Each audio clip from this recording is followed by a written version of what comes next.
Hey there! This video today is going to show you a different way of organizing content in Google Classroom. If you're like me, you like to work ahead and you like to have assignments ready for your students so that you can just post them whenever you're ready for them. Or you might be thinking way ahead and want these same assignments available next year without having to dig back into everything that was in your live class as you were working through it. And so I got this tip from Matt Miller from Ditch That Textbook. So I want to give him full credit for that, but I thought this was kind of genius. So these are my live classes right here. These classes right here. And so these are the classes that have students in them, and they're the ones that I'm working in on a day-to-day basis.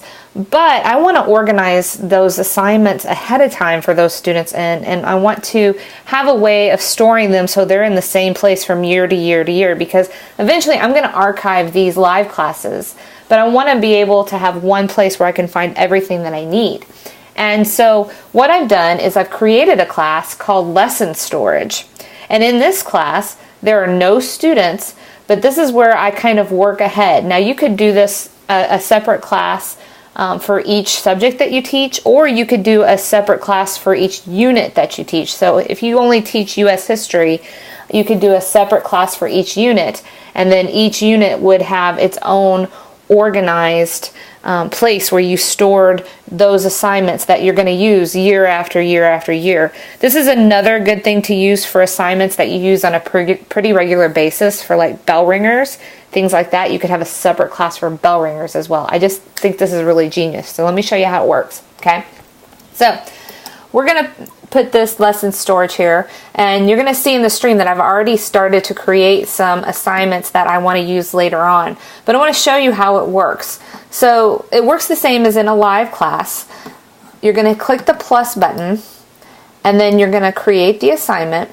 And for this one, I want to create the assignment about a close read. So I'm going to go ahead and do that. And then when I come back, I will show you how to make it so that you can store it and reuse it again and again and again. So now I've got the assignment ready.